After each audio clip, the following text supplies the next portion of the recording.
The word came out of Grace Sutton like something torn from the roots of her chest, raw and bleeding and final. "There is no one," she said, and her voice did not shake. That was the worst part of it. Her voice did not shake at all, because she had already used up every tremor she had left, somewhere between the banks of the Cimarron River and the long, red dust road into Caldwell, Kansas. She had been saying those words to herself for so many miles that they had become simply the truth, flat and hard as a hearthstone. "There is no one left. My brother is dead. My mother is dead. My father has been dead for 6 years. I have no people. Not a single living soul in this world who knows my name and cares whether I draw another breath." Gilbert Garrison did not look away from her. That was the second worst part.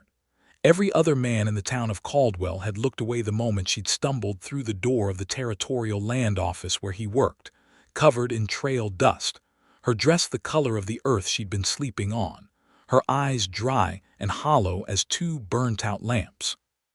They'd looked at the floor or at the papers on their desks or at the window, because what she carried was too heavy for polite company and they all knew it. But Gilbert looked straight at her. He was a man of 31, broad-shouldered in the way of men who had worked with their hands since boyhood, with dark hair and a jaw that held a quiet kind of stubbornness. He had brown eyes that were neither soft nor hard, just honest, the kind of eyes that had seen trouble and had not turned theatrical about it. He was standing behind the long counter of the land office, and he slowly set down the pen he'd been holding, and he looked at Grace Sutton as though she were a person and not a problem. And then he said it. He said it quietly, without performance, without the kind of dramatic gesture that would have made it feel like charity. He said it the way a man states a fact he already knows to be true. "You have people here now." For a moment the whole room went silent. The two other clerks at the far end of the office had gone still. The ceiling fan with its slow wooden blade stopped feeling like it was turning. The street noise outside, the horses, the wagons, the distant shout of a vendor selling watermelon at the edge of the market, all of it fell away.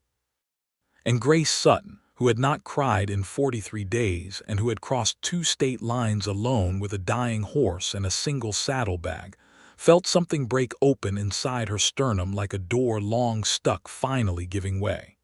She did not cry, but she almost did. And that, as it turned out, was where the story really began.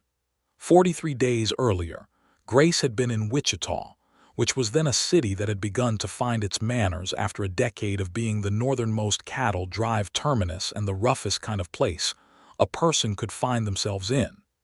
It was the summer of 1882, and the heat came off the plains in visible waves, bending the horizon like a fever dream.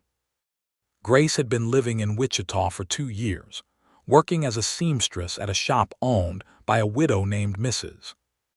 Hartley, altering the dresses of cattle merchants' wives, and occasionally stitching the burial suits of men who had met unfortunate ends in the saloons that lined Douglas Avenue.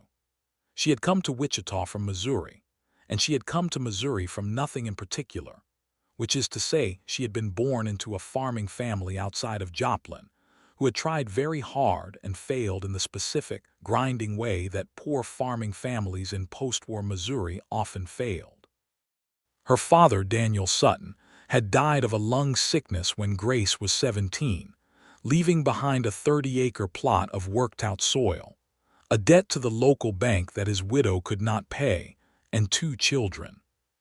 Grace was the elder. Her brother, Thomas, was 15. Her mother, Eliza Sutton, had survived her husband by 4 years, which was about as long as grief and hard work, and not enough to eat could let a woman survive after she had already poured everything she had into a life that the land refused to honor. Eliza died in the spring of 1879, and Grace, who was 21 by then, had taken Thomas and moved west because west was still where a person moved when east had closed its doors. Thomas was 19, full of energy and very little judgment, and he had talked about cattle ranching with the evangelical conviction of someone who had read one pamphlet on the subject and considered himself educated. They had worked in Kansas for 3 years. Thomas had found employment on various drives, moving cattle up from Texas through the Indian Territory and into the Kansas railheads. Grace had taken her seamstress work from town to town, following the cattle economy the way everyone else followed it, because where the cattle money went, the people went, and where the people went, there was work for someone who could thread a needle. It had not been a bad life in its way. It had been lonely and it had been hard, and there had been winters where Grace had counted her coins with the precision of a miser, not because she was greedy, but because the difference between 3 coins and 2 coins was sometimes the difference between eating and not eating. But she had been managing. She and Thomas had been managing. And then in the May of 1882, Thomas Sutton had gotten himself killed. It was not a dramatic death, which somehow made it worse. He had not died heroically on a cattle drive, or in defense of anything noble. He had been in the wrong place at a moment of terrible, stupid violence in a saloon outside of Dodge City, a place he should not have been and would not have been if he'd had better sense, and a dispute between 2 men he barely knew had ended with a gun discharged, and Thomas caught in the path of a bullet that was meant for someone else entirely. He was 22 years old. He died before morning. Grace had been 60 miles away in Wichita when the telegram came. She had paid for the burial herself, spending almost everything she had saved. She had stood at the edge of a prairie cemetery on a morning so bright and blue it felt like an insult, and she had listened to a preacher she had never met say words over a brother she had loved fiercely and imperfectly, and then she had ridden back to Wichita and told Mrs. Hartley she was leaving. Mrs. Hartley had asked where she was going. Grace had said south, because south was a direction and she needed to move. She needed to be moving. Standing still with all of that grief felt like drowning in shallow water, and motion, even directionless motion, felt like the only available antidote. She had taken her horse, a gray mare named Sable who was 9 years old and had begun to show the signs of a horse who had worked hard all her life, and she had packed her saddlebag, and she had ridden out of Wichita on a Tuesday morning in June with the sun just coming up behind her, painting her shadow long and dark across the prairie grass. Sable died on the road between Wichita and Caldwell, 2 weeks into the journey. Not dramatically. Just gradually and then all at once, the way most things ended. Grace had known for days it was coming. She had walked beside the horse more than she had ridden, trying to spare her, and on the morning of the 14th day Sable lay down in the grass at the side of the road and did not get up. Grace had sat with her until it was finished, her hand on the animal's neck, and then she had taken her saddlebag and walked the remaining miles into Caldwell on foot.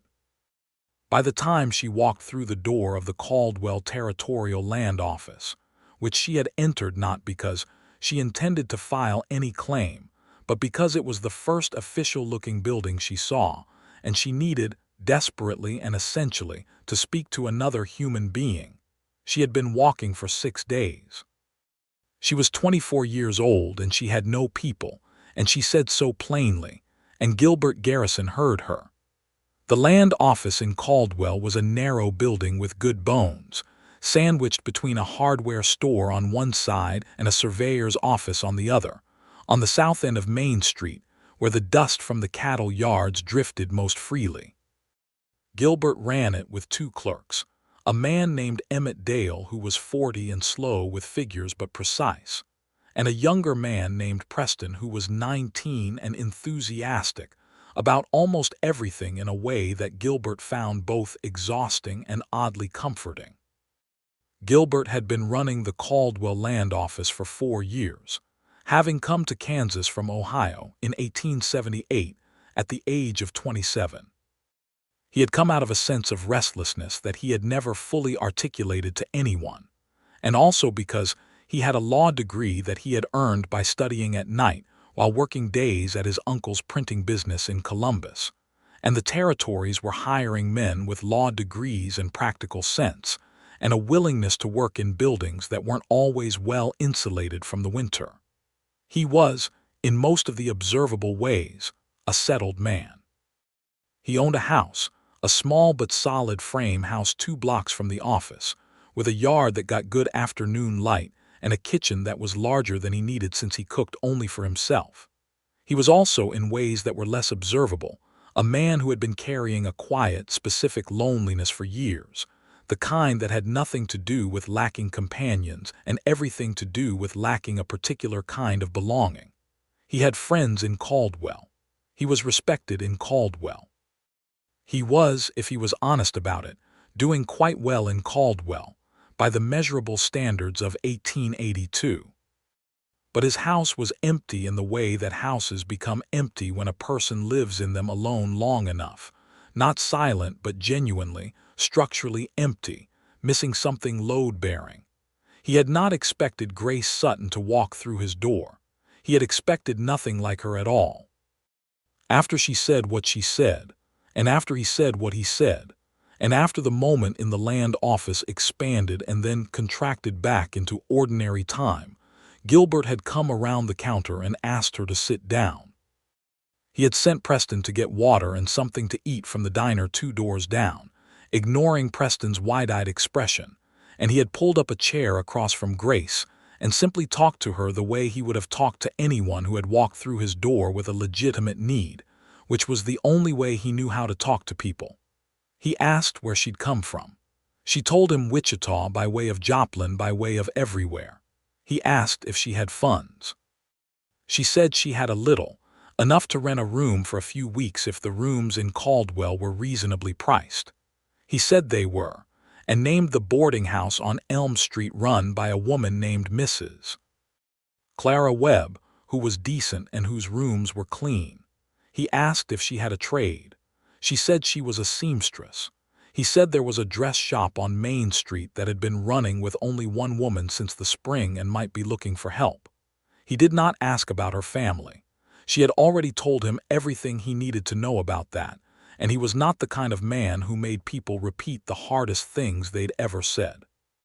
Preston came back with water and a plate of biscuits and salt pork from the diner, and Grace ate with the controlled restraint of someone who was very hungry but did not want to appear desperate, which she was both of. And Gilbert talked about Caldwell in the neutral, informative way he used when he was orienting new settlers to the territory, pointing out what was useful and leaving out what wasn't necessary for a person in her particular situation. He did not tell her she was beautiful, because he was not the kind of man who said things like that before they were either necessary or true in a context that permitted them. He noticed she was, because she was, in the stark and unsentimental way of a woman who had been shaped by hard work and grief and open country into something very real. She had dark honey-colored hair that had been pinned back but was coming loose from a journey, and gray eyes that were the precise color of river water in early morning, and a mouth that held its shape even when she was clearly fighting to maintain it, which was always a kind of beauty. But he kept that observation private and simply helped her because she needed help and he was in a position to give it. He walked her to Mrs. Webb's boarding house himself at the end of the afternoon. Mrs.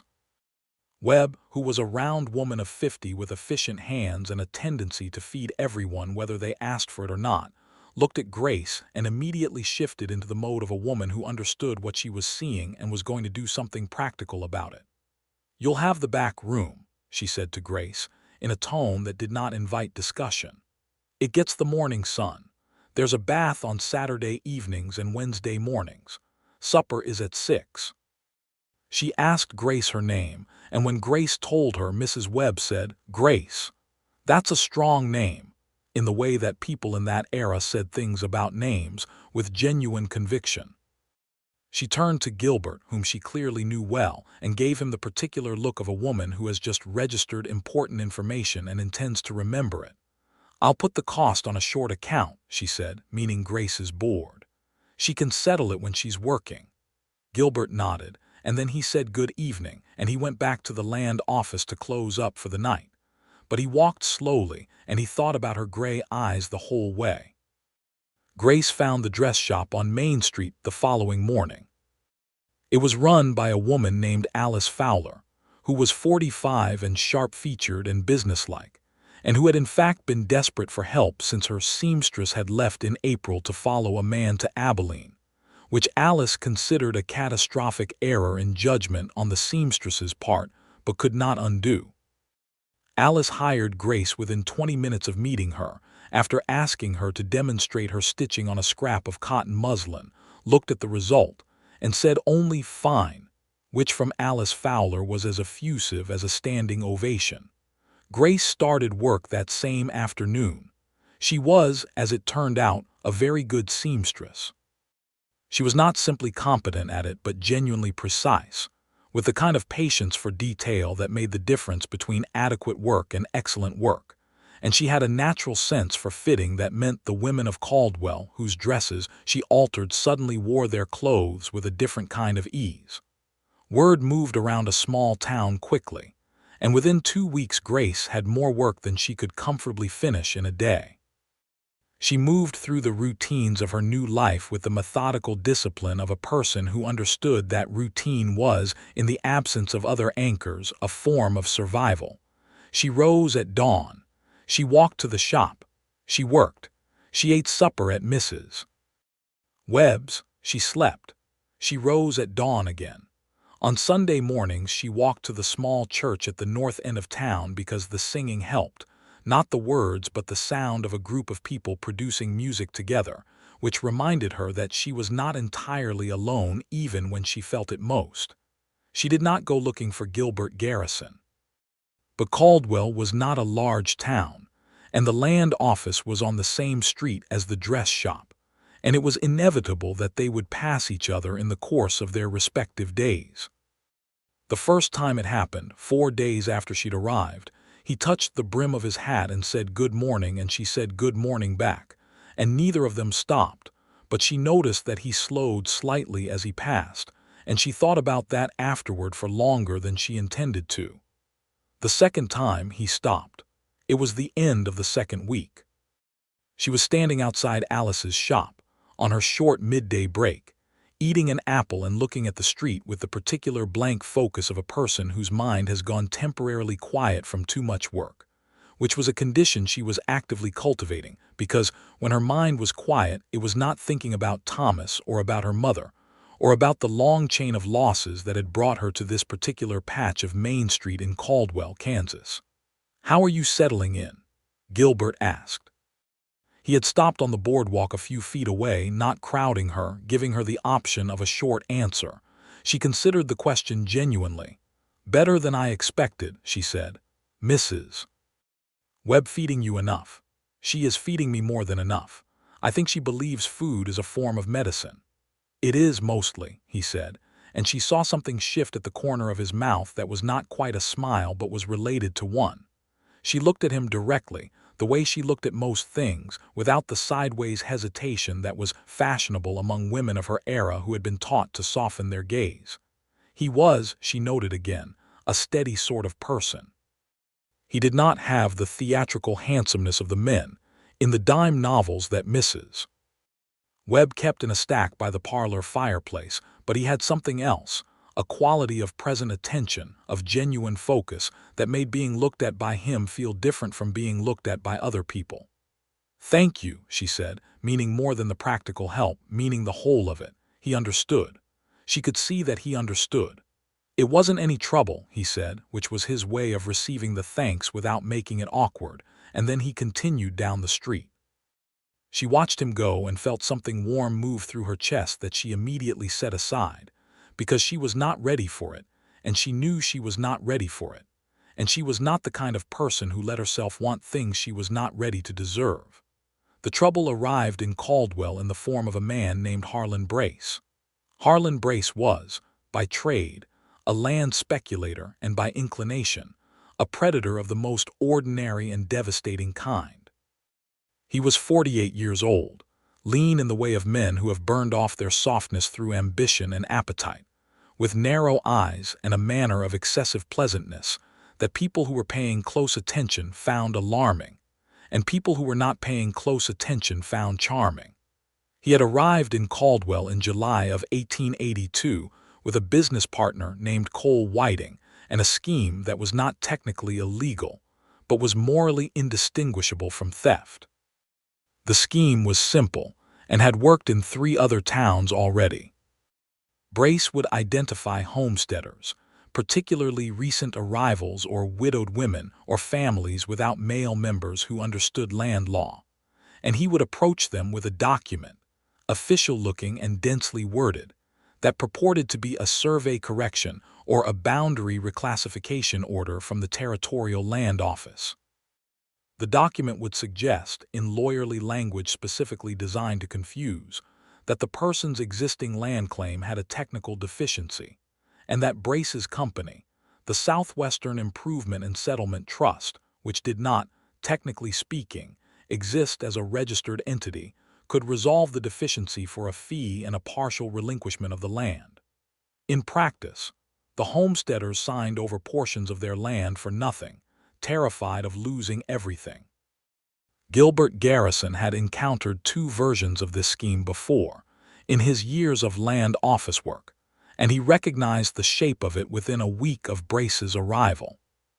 He had begun documenting, carefully and methodically, and he had written to the Territorial Land Commissioner in Topeka, requesting clarification of the specific legal provisions Brace was misrepresenting. He was building a case, which was the proper and careful way to build a case, and he was doing it quietly because quiet was more likely to succeed than loud when dealing with men who were watching for resistance. What Gilbert did not anticipate was that Brace would become interested in Grace. Brace became interested in Grace the way that men like him became interested in women like her, which was with the specific calculation of someone who saw a person without visible attachments and read that as an opportunity. He had noticed her in the 2nd week of July, coming out of Alice Fowler's shop, and he had made inquiries about her in the way he made inquiries about everything, through conversation that appeared casual and was anything but. He had learned that she was new to town, that she had no family, that she was a seamstress living on a modest income, and that she was apparently unattached. He had also learned, which was more relevant to his specific purposes, that she had mentioned to someone at the boarding house that she was interested in eventually filing a homestead claim under the Homestead Act of 1862, which was still the primary legal mechanism by which settlers could claim land in the territory. A woman with no people and a desire for land was, to Harlan Brace, very nearly ideal. He introduced himself to Grace on a Tuesday morning in mid-July, outside the general store where she was buying thread, with a bow that was slightly too formal for the setting and a smile that had been manufactured for exactly this kind of occasion. He said he was a land improvement agent and that he understood she was new to Caldwell and might be interested in learning about the options available to settlers in the region. Grace looked at him. She had the gray eyes and the steady gaze and the internal alarm system of a woman who had spent years reading rooms and people quickly, because rooms and people in her experience had often contained hazards, and she felt something she could only describe as cold interest emanating from this man, the kind of attention that looked like warmth from the outside but had no warmth at its source. She was polite but brief. She said she had her work to get to. He said of course, and that he hoped they might speak again, and she said perhaps, and she went back to the shop and thought about him with the specific alertness of someone cataloging a potential danger. That evening at supper, Mrs. Webb mentioned that a Mr. Brace had come by to ask about renting the parlor for a small informational meeting about land opportunities, and that she had told him the parlor was not available on weekdays. "What did you make of him?" Grace asked. Mrs. Webb's efficient hands paused over her bread. "I made of him what I make of most men who smile too much," she said, and resumed buttering. Grace told Gilbert about Brace the following morning, not because she had planned to, but because she passed the land office on her way to work, and Gilbert was standing outside it with a cup of coffee, reading a document, and she stopped because she trusted him in the way she had decided to trust him, completely and all at once, the way she made most decisions, swiftly and without extensive internal negotiation. She described Brace's manner and his introduction, and his reference to land improvement. She watched Gilbert's face as she spoke, and she saw something change in it. A focused, contained kind of alertness that she recognized as a serious person taking something seriously. "He's been in town 2 weeks," Gilbert said. "You know him." "I know what he's doing," Gilbert said, and explained it to her, all of it, the scheme and the fake documents and the homesteaders he'd already approached.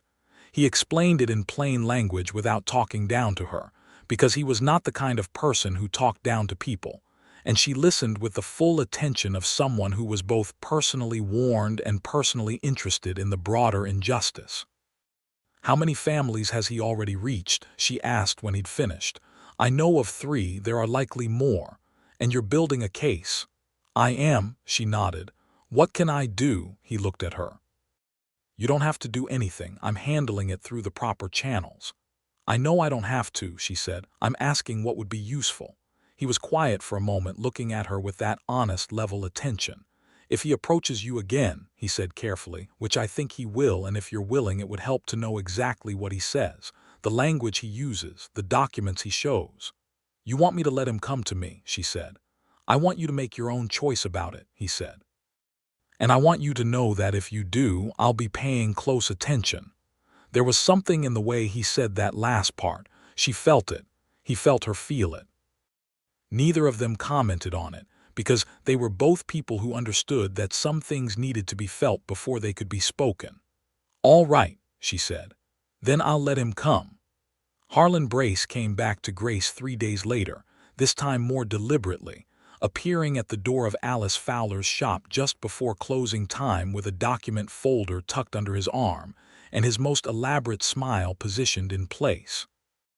Alice looked at him with the expression of a woman who had lived 45 years and recognized most species of trouble on sight, but Grace said quietly that it was all right and that she would handle it, and Alice retreated to the back room with what Grace could only describe as elegant reluctance. Brace sat down in the chair across from Grace's work table, in the low gold light of late afternoon, and laid out his scheme with the practiced ease of a man who had given this particular performance many times. He told her about the Southwestern Improvement and Settlement Trust. He explained the homestead deficiency concept, which was entirely fabricated, and showed her a document that looked official and was not. He used the language of legal complexity to create the impression that she was in a situation she could not navigate without his assistance. Grace listened with her hands folded in her lap and her face attentive, and her internal mind working very quickly and very cold, recording every word, every phrase, every specific claim he made. She asked questions that were designed to sound naive and were not. She asked him to show her the document again and leave it with her so she could review it, and he hesitated, because men like him never left documents with people, and the hesitation told her everything she needed about the document's legitimacy. "I'd need to study it," she said, holding his gaze with her river water eyes. "I don't sign things I haven't read thoroughly." "Of course," he said, with the smile still in place, but something had shifted behind his narrow eyes. He was recalibrating her. She could feel it. She let him take the document back. She had seen enough of it to remember the critical language. She said she would think about what he'd told her. He said he hoped to hear from her soon. He left. Alice came out from the back room the moment the door shut and said, "That man is a swindler." "He is," Grace said. She was already pulling on her coat. "I'm going to the land office." She found Gilbert still at his desk, working late as she had observed he often did, the oil lamp casting a warm circle in the evening dimness. He looked up when she came in and read her expression and stood. She told him everything. All of it, from the way Brace had timed his approach to the precise language of the fake document, to the exact moment of hesitation when she'd asked to keep it. She had a seamstress's memory for detail, which was really just a disciplined person's memory, trained by years of working with exactness, and she gave him every word with precision. Gilbert listened. He wrote. He asked 3 clarifying questions, and she answered all 3 with the same precision. When she finished, he looked at what he'd written and then looked at her, and she could see that she had given him something substantial. "This is exactly what I needed," he said. "Good." She hesitated, and then said what she'd been thinking since she sat down. He's going to keep going. He's going to find the families who don't know they have any recourse and take everything they have. Not if I can get the commissioner's response before the week is out. And if he moves faster than that. Then I deal with it faster than that, Gilbert said, and there was something in his voice that was not bluster but was also not uncertainty. He was the kind of man whose confidence was quiet and specific, resting on actual capacity rather than performance, and she felt that quality with the particular recognition of one capable person perceiving the same quality in another. "I'll help however I can," she said again. He looked at her across the desk in the lamp light. "Grace," he said, and there was something in the way he said her name, not a diminishment, not a formality, but a kind of recognition, as though he were saying it the way you say the name of a place you've been looking for. "Why are you so sure I can trust you?" It was an unusual question. She considered it. "Because you trusted me first," she said, "and you were right to, so now I'm returning it." Something happened in his face that she would think about later, alone in her room at Mrs. Webb's, looking at the ceiling in the morning sun that came through her eastern window. It was not a dramatic expression. It was something quieter and more significant than that. It was the face of a man registering that something important had just been said, and filing it in a place he intended to keep. "Then we'll handle this together," he said. The letter from the Territorial Land Commissioner arrived on a Thursday, 4 days later, and it was, as Gilbert had hoped, both clear and actionable. The commissioner confirmed that the Southwestern Improvement and Settlement Trust was not a registered entity in the state of Kansas or the territory, and that the document Brace had been presenting to settlers contained fabricated legal language with no basis in territorial law. More significantly, the commissioner authorized Gilbert, as the local land office representative, to issue formal cease and desist notices to Brace and Whiting, and to refer the matter to the county sheriff for investigation of fraud. Gilbert had all of this prepared by Friday morning, and he went to find Brace with the county sheriff, a methodical man named Walter Coombs, who had been waiting for exactly this kind of documentation. Brace was located at the saloon where he'd been conducting most of his business meetings, and the scene that followed was, from what Grace heard secondhand from Preston, who had been there, and was extremely pleased about it, brisk and thorough. Brace was served the notice, his business materials were confiscated, and he was very clearly informed that any further contact with settlers in Caldwell County would result in immediate arrest. Brace left Caldwell by Saturday morning. 3 families who had already signed preliminary agreements with Brace's fictitious trust were visited by Gilbert personally, with the commissioner's letter, and were told that their agreements were legally void and without effect, and that their land claims were entirely intact. 2 of the 3 families did not fully understand everything he told them, but understood that the land office man was on their side, which was the essential point. Grace learned about all of this the same Saturday, when Gilbert appeared at Alice Fowler's shop just as she was closing up, his hat in his hand and something that was clearly happiness operating under the constraint of a man who did not make theatrical displays of his emotions. "It's done," he said. She felt the relief move through her. "All of them, all 3 families. All 3. And I've alerted the land offices in Abilene and Newton about Brace's method, so if he tries the same scheme elsewhere, they'll know it immediately." She was looking at him and he was looking at her, and Alice Fowler, who was still in the back of the shop, was almost certainly listening to every word, and Grace said, "I think you should let me buy you supper." He looked surprised for a moment, which she found endearing, and then he said, "I think I should probably let you do that." They ate at the diner on 2nd Street, at a table by the window, in the long amber light of a Kansas summer evening. The diner was not a romantic setting, in any formal sense of the word. It had oilcloth on the tables and plain benches, and the menu was beef or chicken, and whatever vegetables the cook had seen fit to prepare. But the light was good, and the food was honest, and Grace had not sat across a table from someone she genuinely wanted to talk to in a very long time. They talked for 2 hours. They talked about Caldwell and about Ohio, where Gilbert had grown up, and about the specific quality of light on the Great Plains that was different from anywhere else, and made the sky look like it went on forever, which Grace said she found either beautiful or terrifying depending on the day, and Gilbert said he understood exactly what she meant. They talked about law, which he found genuinely interesting, and she found interesting because he made it so. They talked about her seamstress work, and about the women who came to Alice's shop with their measurements and their aspirations and their complicated relationships with their own bodies.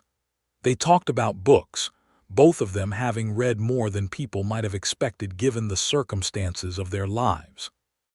He told her about Ohio, and about his uncle's printing business, and about the law degree he'd gotten by reading at night under poor light that had probably not been good for his eyes, and she could see how he'd become the person he was, the steadiness of him, the way his sense of himself was not built on other people's regard, but on something internal and tested. She told him things she had not told anyone in Caldwell. She told him about Thomas, not just the death but the life, who her brother had been, his particular humor and his stubbornness and the way he'd laughed, too loud and without self-consciousness, filling whatever room he was in. She told him about the cemetery and the blue morning that had felt like an insult and the long road south after, and she told him without the flat affect she'd been carrying it in for weeks, because something about Gilbert's attention made the grief feel less like a stone she was carrying, and more like a river she was wading through, present and real but moving. He listened the way he did everything, with his whole attention. When they finished, he walked her back to Mrs. Webb's boarding house in the dark, the way he had the first evening, and when they reached the door he stopped and looked at her and said, quietly, "I'm glad you came through that door." She had been thinking about what to say to that for the length of the walk and she still hadn't decided, so she said what was true, which was, "So am I." He walked home and she went inside and Mrs. Webb was sitting in the parlor with her knitting, ostensibly not watching the door, and she said, without looking up from her needles, "Was that Mr. Garrison walking you home?" "It was," Grace said. "Good," said Mrs. Webb and kept knitting. The weeks that followed were the kind of weeks that a person remembers as a single long, warm stretch later, looking back, even though they were full of ordinary days and ordinary work, and nothing particularly extraordinary by the measure of events. Gilbert began stopping by Alice's shop most mornings on his way to the land office, not always for long, sometimes just to say good morning through the door, and Grace began noting his footstep on the boardwalk with the specific, helpless awareness of someone whose senses have been trained on a particular sound. He brought her books twice from his own collection, lending them without ceremony, just leaving them on the counter of the shop with a note that said something practical and not romantic, and she read them in the evenings and thought about the fact that they had been on his shelf and that he had thought of her while looking at his shelf. He took her riding on a Sunday afternoon in August, out onto the open prairie south of town, on 2 horses he'd borrowed from the livery. She had told him about Sable, about the gray mare who had died on the road, and he had not tried to say anything consoling about it, which she had appreciated, but he had arranged the horses with careful attention, and the horse he'd chosen for her was a steady, gentle bay mare who went easily and well, and she thought about that, the quiet consideration of it, the whole way out onto the plains. They rode for 2 hours, not talking much, because the prairie in late summer was the kind of landscape that didn't really want you talking over it. The grass was gold and green and rolling in the wind, and the sky was enormous above it, and there was the feeling of being very small and very alive that the plains produced in people who were paying attention to them. She rode beside him and looked at his profile against that sky and felt something that she no longer tried to set aside.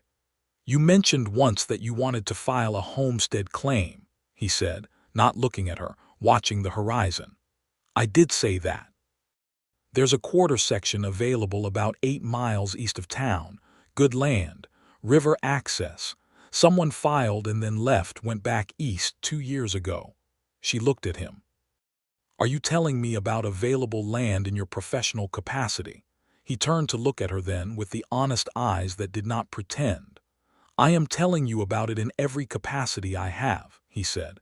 She felt her heart do something that was entirely unreasonable given the circumstances, and entirely right. Show me, she said. He showed her the following Sunday. The quarter section was everything he'd said. It sat on a gentle rise with a creek running along its southern edge in good grass and 3 cottonwood trees that had been there long enough to be substantial. And Grace stood in the middle of it with the September wind moving her hair loose from its pins, and felt something she had not felt since she was a child on her father's farm before everything had begun to go wrong, which was a feeling of standing in a place that could be hers.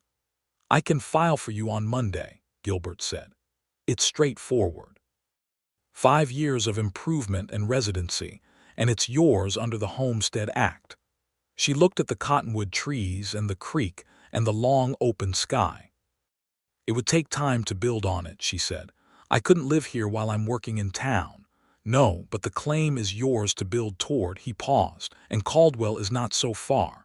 She looked at him again because she was always looking at him again and said, Gilbert, yes. Are you courting me? He took a breath that was just audible in the wind. I am attempting to, he said, with what I recognize may be insufficient clarity, and I would like to correct that if you'd allow it. She said I'd allow it. He crossed the space between them with 2 steps and took her hand, both of her hands, holding them in his own with the careful steadiness of a man who understood that the thing he was holding was worth being careful with. He did not kiss her. They were not, in the sensibility of 1882, and in Gilbert's particular sensibility in all eras, at that part yet. But he held her hands in the September wind on the rise above the creek, and looked at her the way he had been looking at her since she walked through his door in June, with the full and genuine attention of a man who has found the thing his house has been missing. I need to say something, she said. All right. I don't know how to be with someone without being afraid of losing them, she said. I have lost everyone I've had. I am telling you this not as an impediment but as a fact so that you understand what you are walking into. He was quiet for a moment, holding her hands, looking at her. I am not walking into anything, he said. I'm standing here, and so are you, and that is where we will start. She felt something in her chest complete, the way a sentence completes, the way a room fills with light when you open the shutters in the morning, and she thought, this is what it feels like to be known. Then that is where we will start, she said. They were married in November of 1882. It was not a large wedding by any formal standard. The church at the north end of Caldwell, whose singing Grace had been attending every Sunday since she arrived, was decorated with dried wildflowers and pine boughs because it was November, and the wildflowers were long gone but pine boughs could be found. Mrs. Webb made the wedding supper and cried at appropriate intervals throughout the ceremony, and then became immediately practical and useful afterward, which was her natural mode. Alice Fowler attended and wore her best dress, which Grace had altered to fit her exactly the previous spring, and sat in the front row with the self-satisfied expression of someone who knows she saw something coming. Preston from the land office served as Gilbert's witness, and was in a state of almost uncontainable excitement about the whole occasion. Emmett Dale came as well and presented them with a set of practical kitchen items wrapped in brown paper, which was exactly the right gift. Grace wore a dress she had made herself, from ivory cotton she'd been quietly setting aside for 2 months. It was simple and perfectly fitted and had small pearl buttons at the wrists, which had cost her more than was sensible but which she had allowed herself, because she had been sensible about almost every other expenditure in her life, and felt she was owed one small extravagance. She walked down the aisle of the church alone, because she had no one to walk with her. There was a moment, just before she reached the altar, when she felt the weight of that, the specific absence of her father who should have been there and her mother who should have been there and Thomas who should have been there grinning his too loud grin from the first pew, and she felt the grief of all of them move through her like a clean wind, present and real and then past. She reached Gilbert at the altar, and he was looking at her with his steady, honest eyes, and he took her hand, and she was not alone. They said their vows in the clear, plain language of the era, with the added weight that plain language carries when the people saying it mean every word. When the minister said, "Until death do you part," Grace felt that one land in her chest differently than the rest, with the specific resonance of a woman who understood exactly what death was and had decided, deliberately and without illusion, to love someone anyway. After, there was supper at Mrs. Webb's, and laughter and Mrs. Webb's excellent pies, and Preston gave a toast that lasted slightly longer than the occasion required but was genuinely warm, and Emmett Dale raised his glass with the solemnity of a man who takes toasts very seriously, and Grace sat beside her husband in the warm lamplight of the parlor and felt, for the first time in longer than she could clearly remember, that she was exactly where she was supposed to be. Gilbert's house on Maple Street, which was now their house, was everything he described it as. Small and solid and better lighted than its size suggested, with the large kitchen and the good afternoon light in the yard, and the particular smell of a house that has been a bachelor's for long enough that it has taken on a very specific and not unpleasant quality of organized solitude that was now, Grace decided, about to change. She brought her things from Mrs. Webb's and arranged them with the decisive thoroughness of a woman who understood immediately which spaces needed her and how. She put her books next to his on the shelf.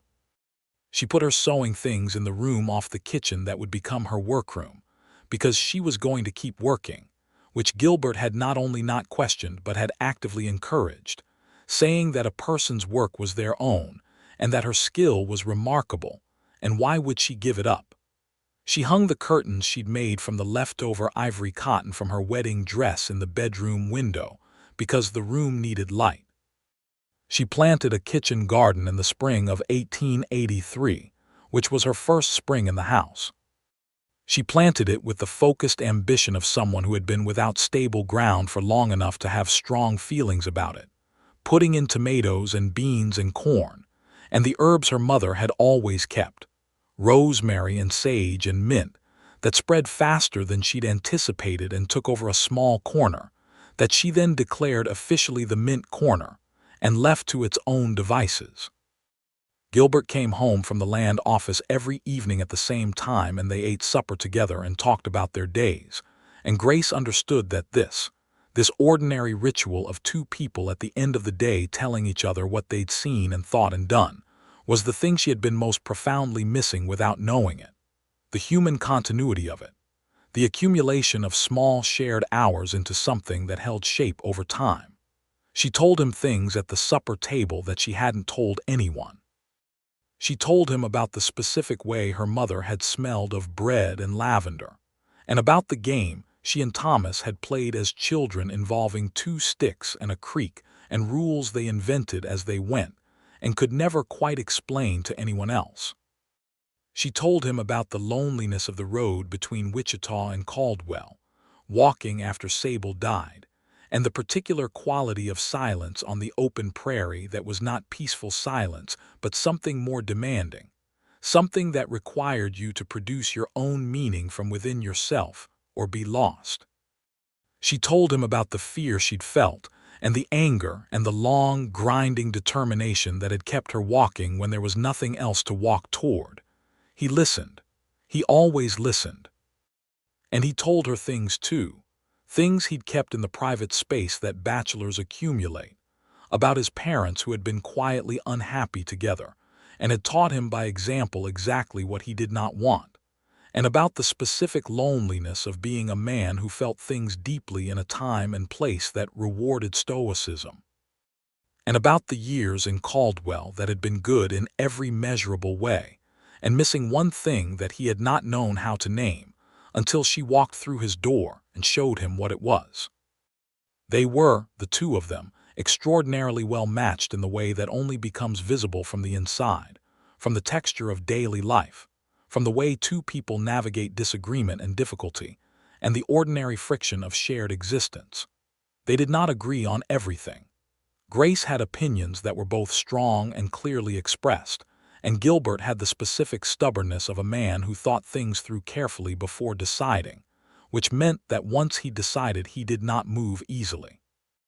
They had arguments that were sometimes sharp and were always real, and they had the thing that made the arguments safe, which was that neither of them had any interest in winning and both of them had every interest in being understood. In the spring of 1883, they began building on the homestead claim east of town.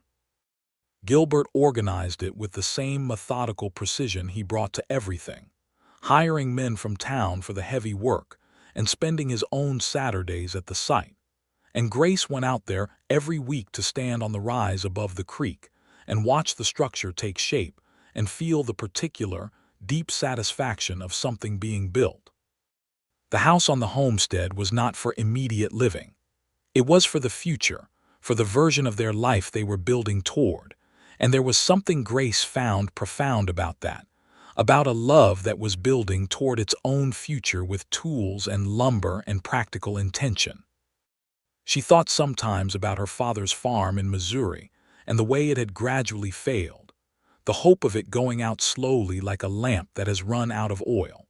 And she felt the contrast of what she and Gilbert were doing with an intensity that she expressed by working harder and planting more deliberately, and loving her husband with a thoroughness that occasionally surprised both of them. By the summer of 1883, she knew she was expecting a child. She told Gilbert on a Wednesday evening in July. She told him the way she told him everything important, directly and without elaborate preparation, because she had found that elaborate preparation just made things longer without making them better. They were in the kitchen after supper, and she was washing dishes and he was reading, and she said, "I believe we are going to need to arrange the second bedroom." He looked up from his book. He looked at her for a moment. She watched the information travel through him, the computation of it, and then something happened in his face that she had never seen before and that she would carry with her for the rest of her life. It was unguarded and complete, a pure, clean happiness that had no performance in it, no manufactured display, just the real thing, landing on his face like light. He got up from his chair and crossed the kitchen and held her, and she felt his heartbeat against her cheek, very fast. "Grace," he said into her hair. "I know," she said. Their son was born in February of 1884, on a cold morning with snow on the ground outside the window and Mrs. Webb in attendance because Mrs. Webb had made clear early in the pregnancy that she would be present for this occasion, and no argument would be entertained. He was healthy and loud, and had from the first moment of his existence a tremendous amount to say about it, which Grace found hilarious and Gilbert found wonderful. They named him Daniel, for Grace's father, which Gilbert had suggested unprompted, and which had made Grace cry in a way that she did not try to stop, because it was the right kind of crying, the kind that honors rather than diminishes. Daniel Garrison grew into a boy of exceptional curiosity, and his father's stubborn precision and his mother's gray eyes. And the house on Maple Street, which had been quiet for so long, became the house that neighbors described as warm, meaning that it produced warmth outward as well as inward, that people who visited it went away feeling steadier than when they came. In the fall of 1884, they moved to the homestead east of town, the house now complete and solid on its rise above the creek, with the 3 cottonwood trees in the yard, and the kitchen garden Grace immediately expanded, and the barn that Gilbert had built with Emmett Dale and Preston on a series of August Saturdays that had ended each time with a shared meal in the yard, and the specific satisfaction of men who have built something real. Grace continued her seamstress work, taking commissions into Caldwell twice a week, because she had always intended to continue her work, and she continued it. She set up her sewing corner in the room that got the best morning light, and she worked while Daniel slept in his crib beside her. And when he grew old enough to sit up and play on a blanket, she arranged the blanket in the patch of sunlight on the floor, and he sat in the sunlight, and she sat at her work, and they were both content. She missed Thomas. She would always miss Thomas. There were moments, watching Daniel laugh at something, hearing that too loud, unself-conscious laugh that she had not known could come back through someone else, and that was one of the most disorienting gifts she had ever received. When she missed her brother so acutely, it was almost physical. And she missed her mother and her father, missed them in the way of someone who has lived long enough past loss to understand that grief does not go away but changes its character over time, becomes less sharp and more present, more integrated into the fabric of a life than cutting across it. But she was not alone with the missing. That was the difference. She was not alone with any of it. Gilbert knew when the missing was on her. He had learned to read it over the months and years, the specific quality of her stillness that was different from her working stillness or her thinking stillness. And when he saw it, he did not try to fix it or redirect it or suggest she feel something else, because he understood that grief was not a malfunction, and that what a person in grief needs most is to not be required to perform something other than grief. He sat with her. He brought her tea. He talked about Daniel, who was invariably hilarious and could usually produce some form of involuntary laughter. He held her hand on the porch in the evenings when the prairie turned gold in the setting sun, and neither of them needed to say anything at all. She loved him with an adult love which was different from any other kind. It was a love that had been chosen with full knowledge of what choosing meant, built in the daily work of two people paying attention to each other, and it was the most solid thing she had ever known. In 1885, a second letter came. Grace had not known there was a letter coming because she had not known there was anyone to send one. But it came in May, addressed to Grace Sutton Garrison, forwarded through several hands from Joplin, Missouri, and it was from a woman named Martha Caulfield who had been her mother's sister's daughter, which made her a first cousin, and who had been, as far as Grace had known, living somewhere east and very much uninterested in contact with the Missouri farming branch of the family. The letter said that Martha had been living in Kansas City for 4 years and had recently learned, through a complicated chain of mutual acquaintance, that Grace was alive and settled in Caldwell County. It said she had thought about writing for some time and had decided to write because she was tired of pretending that family didn't matter, which she said her mother had taught her, and which she had decided her mother had been wrong about. It said she had a husband named Ambrose and 2 children, and that if Grace was willing she would very much like to correspond, and perhaps one day to visit. Grace read the letter twice, standing in the kitchen by the morning window. She brought it to Gilbert at dinner and put it on the table in front of him and said, "There is a cousin in Kansas City." He read it. He read it carefully as he read everything, and when he was done he set it down and looked at her with the honest eyes. "What do you want to do?" he said. She thought about it for a whole minute, which was a long time for a person who made decisions quickly. "I want to write back," she said. "I want to know her." "Then write," he said. "We have room in this house for family," she wrote. Martha wrote back. The correspondence grew over the following months into something genuine and warmly argued, because Martha was, it turned out, a woman of strong opinions expressed without apology, which was a quality Grace found both familiar and comforting. By Christmas of 1885, the Caulfields came to Caldwell, Ambrose and Martha and their 2 children, a boy of 7 and a girl of 5, and they stayed for a week in the homestead house and ate at Grace's table and played with Daniel in the yard by the cottonwood trees, and the house was full of people in a way it had never been before. On the last evening of the visit, after the children were asleep and Ambrose was in the parlor with Gilbert and a bottle of decent whiskey they'd been working through all week, Grace and Martha sat in the kitchen with the lamp between them, and Martha said, "I should have found you sooner." "You found me," Grace said. "That's the part that matters."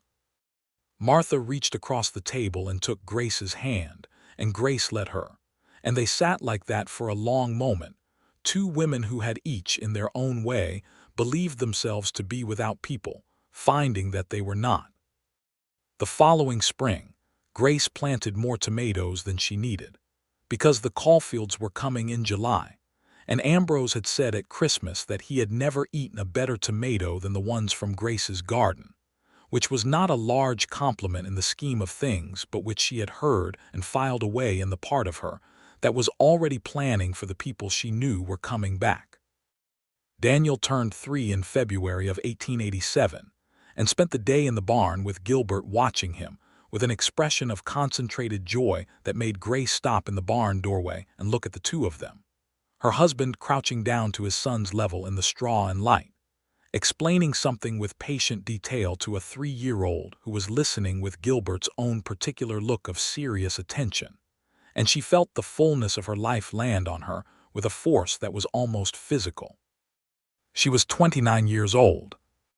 She had her husband and her son and her cousin in Kansas City, and the homestead on the rise above the creek, and the cottonwood trees in the yard, and the kitchen garden that was better every year, and the sewing room with its morning light, and the work she was good at, and the church she attended for the singing. She had the suppers with Gilbert, and the conversations that went long past the dishes being done, ranging over everything from territorial land law to the books on the shelf, to Daniel's latest extraordinary observation about the world. She had the porch in the evenings and the prairie sunsets that were, she had to acknowledge, genuinely one of the more spectacular things the world had to offer. She had, in the fullest and most specific sense of the word, people. She thought about the land office door.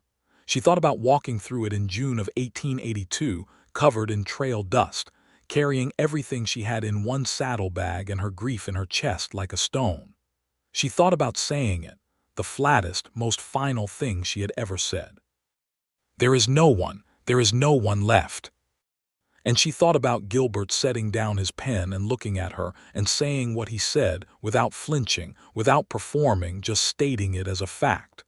You have people here now.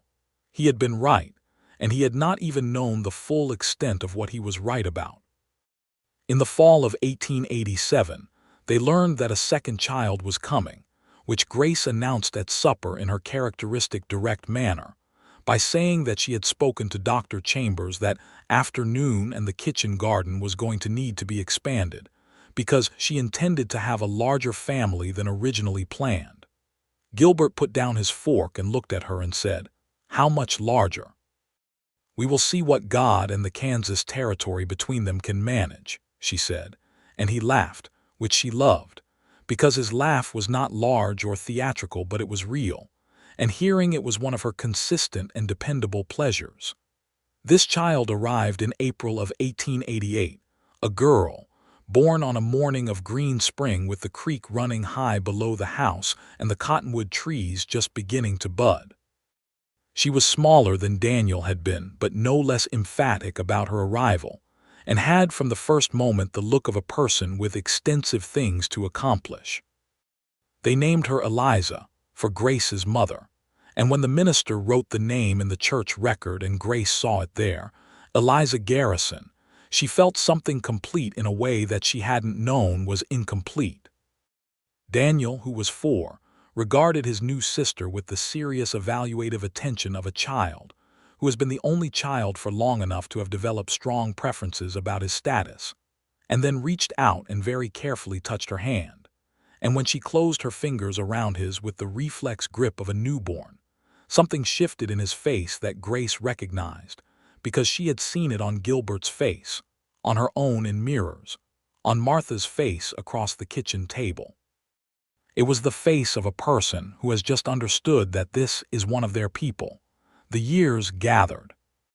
Gilbert was appointed to the position of Assistant Territorial Commissioner for Land Affairs in 1889, which required him to travel to Topeka on occasional business, but did not require him to leave Caldwell, which he had made clear from the beginning was not a negotiable point.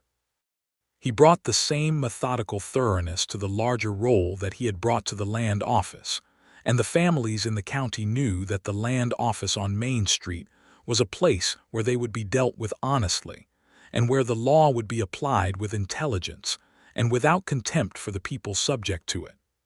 He was, in the judgment of most of Caldwell, a good man in a position that required one. Grace's work had expanded by then. She had taken on 2 young women as apprentices in 1888, teaching them the same precision she'd been taught by years of necessity, and the 3 of them together operated something that was less a shop and more a genuine craft establishment, turning out work of a quality that clients came from surrounding towns to commission. She had made wedding dresses and mourning clothes and the fine embroidered christening gown that had been worn by 4 different babies in Caldwell in succession, passed from family to family, with the reverent care of a community that understood the value of a well-made thing. She had also begun, quietly and with characteristic directness, to work with some of the poorer families in the county, particularly the women who had come out from the East with husbands who had not survived the first winters, or who had discovered that the West was harder than the promotional pamphlets had indicated. She sewed for them at cost or below cost or without cost when the situation called for it, because she knew what it was to have nothing, and she knew that a woman with decent clothes could walk into a room with her head up, and that this, the ability to walk into a room with your head up, was not a vanity but a form of power that the women who had it did not always recognize as such. Mrs. Webb died in 1890, quietly, in the room she'd lived in for 30 years in her own boarding house. She left the boarding house to the young woman who had been running it with her for a decade, and she left Grace a small brooch that had been her mother's, and a note that said, in Mrs. Webb's efficient hand, "You were the best thing that came through my door in 20 years, including Mr. Garrison." Grace kept the brooch in the carved box on her dressing table and thought of Mrs. Webb every time she opened it. Daniel grew up with the plains in his bones and his mother's precision and his father's stubborn thinking, and by his 10th birthday it was clear to anyone paying attention that he was going to be a person of considerable capability, and, if properly directed, considerable good.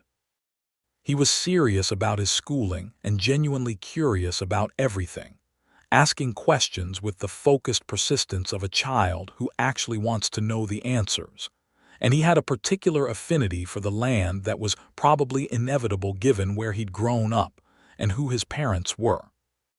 Eliza grew up with her grandmother's name and her own particular character, which was the character of a person who had decided at approximately 18 months of age that she was the most interesting thing in any room she occupied, and who had spent the following years accumulating evidence to support this position.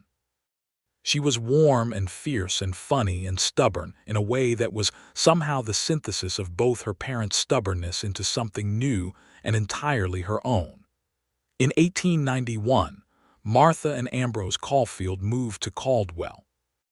Ambrose had found work with a surveying firm that needed someone in the south of the county, and Martha had, in the 7 years of their correspondence, developed something for Grace that was deeper than the cousin relationship they'd started with and had quietly become the sisters both of them had needed. When the wagon rolled up to the homestead on a September afternoon and Martha climbed down from it and looked at the house on the rise with the cottonwood trees in the yard and the creek shining below, she said, "Well, this is a good place." "It is," Grace said, standing beside her. "Your mother would have loved it." "I know," Grace said. They stood side by side and looked at it together, and Grace felt the old grief and the present gratitude moving through her at the same time, which was how they lived in her now, together, inseparable, the loss and the love as intertwined as roots. The Caulfields built a house 2 miles east, and the families were in and out of each other's lives with the comfortable frequency of people who have decided they are family and are living accordingly. Ambrose and Gilbert spent Sunday afternoons with chess and long conversations about territorial politics, which neither of them entirely agreed on and both of them found energizing. Martha and Grace sat on the porch in the evenings and talked with the ease of 2 people who had run out of things to pretend with each other, and found the absence of pretense enormously comfortable. The children ran between the 2 houses with the freedom of the open country, Daniel and the Caulfield boy, and then Eliza and the Caulfield girl, building their own particular world in the space between the two properties, with their own rules and their own language and their own complicated social hierarchy that both families pretended not to find hilarious. In the summer of 1893, a third child arrived. This was a boy, smaller than Daniel but with the same early evidence of serious purpose, born in July when the prairie was at its most extravagant heat, and the creek was lower than usual, and the cottonwood trees stood still in the hot air as though even they were too warm to move. They named him Thomas, and when Gilbert carried the name into the church record in Caldwell, Grace stood beside him and watched the name appear in the ledger and felt the lost boy present in the room with them. Present in the most concrete way a person can be present, which is by having someone alive and new carry their name forward. Thomas Garrison grew up to be a person of exceptional energy, and his uncle's particular quality of filling rooms with himself, which made Grace's breath catch sometimes in the evenings when he laughed, the sound of something she had been missing restored to her in a form that was different but recognizable. They added to the house in 1894, a proper second floor with 2 additional bedrooms and a proper staircase, because 3 children in the original structure had become an exercise in creative space management that Grace had handled with good humor but was glad to resolve.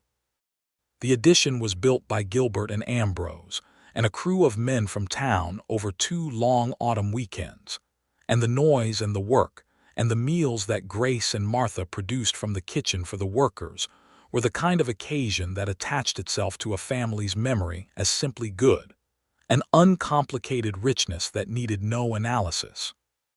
By 1895, the homestead was exactly what Grace had stood in the middle of and imagined, that September day in 1882, when Gilbert had shown her the land and held her hands in the wind. It was a working farm with a reliable kitchen garden and a barn and an honest house that looked lived in because it was, deeply and thoroughly, lived in. There were years of marks on the doorframe where the children had been measured. There was the worn path between the house and the barn that Gilbert walked every morning. There were the cottonwood trees, taller now, casting shade in the afternoon that Grace sat in during the summer evenings with her sewing and her thoughts, and sometimes just the warm air and the sound of the creek. There was the shelf of books, which had doubled since she'd moved her collection in beside his, and which neither of them had ever organized because the organization had evolved naturally over the years into the specific system of 2 people who know where everything is without being able to explain to anyone else why it is there. There were the Sunday mornings at the church still, all these years later, because Grace had never stopped going for the singing, and the singing had never stopped being the thing it was for her, the sound of people making music together, the reminder that even the worst kinds of alone were temporary, and that community, genuine community, was a thing that could be built by people who decided to build it. There were the evenings at the supper table, which still ran long always, because the conversation never quite ran dry.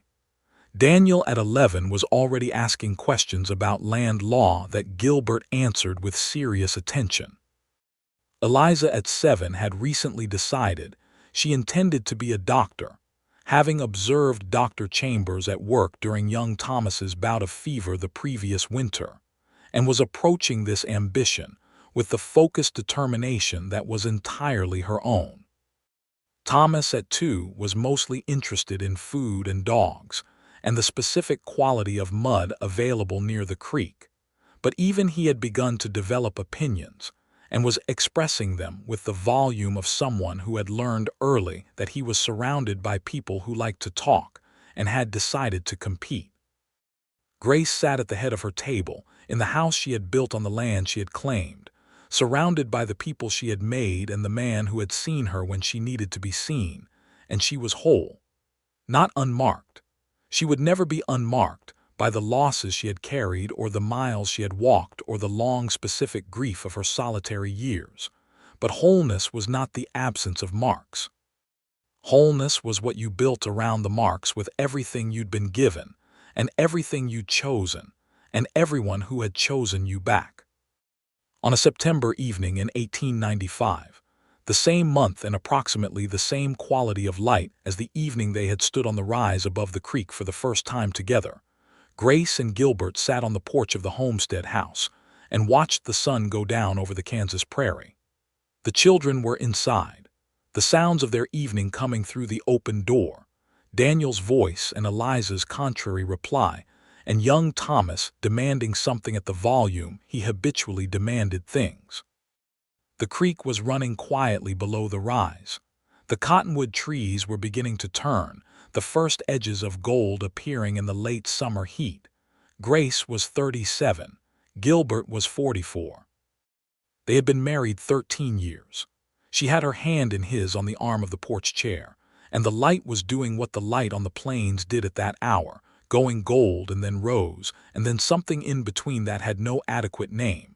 And she thought about the land office door and the trail dust and the words she had said so many times in her own head that they had become simply the truth, flat and final and irrevocable. There is no one left. And she thought about what came after. Gilbert, she said, do you remember what you said to me the first day? He was quiet for a moment, looking at the light on the prairie. I remember what you said, he said. She looked at his profile.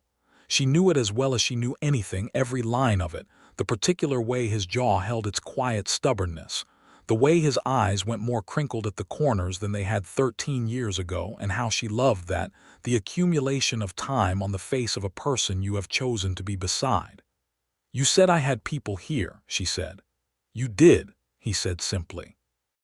She looked at the prairie and the light and the cottonwood trees and felt the full improbable richness of it all, the long chain of events that had led from a gray mare dying on the road south of Wichita to this specific porch on this specific September evening, with 3 children in the house behind her, and this man beside her, and a cousin 2 miles east and more years ahead than behind. You were right, she said. He turned to look at her and she looked back at him, and he raised their joined hands and kissed her knuckles with the simple, unperforming tenderness of a man who has been doing this for 13 years and intends to go on doing it, and said, I know. Inside the house, Thomas began crying about something with operatic conviction, and Eliza's voice rose to tell him he was being dramatic, and Daniel's steady voice attempted to mediate, which it never successfully did but which he attempted every time with admirable persistence. And Grace felt the laugh begin in her chest before it reached her face, the real, unreserved laugh that her husband had been producing in her for all these years, and she turned toward the house and the noise and the full, complicated, breathing life that was hers. She had people. She had always been going to have people if she could just keep walking long enough to find the door. She stood and Gilbert stood with her, and they went inside together to their children and their supper and their full and ordinary and extraordinary life, the light still going gold behind them over the Kansas plains. The creek ran on below the rise. The cottonwood trees stood in the last of the evening light. And in the house on the homestead east of Caldwell, the sounds of a family that had been built from nothing and from loss, and from a woman with dust on her dress, and honest words, and a man who knew how to listen settled into the warm September evening and held.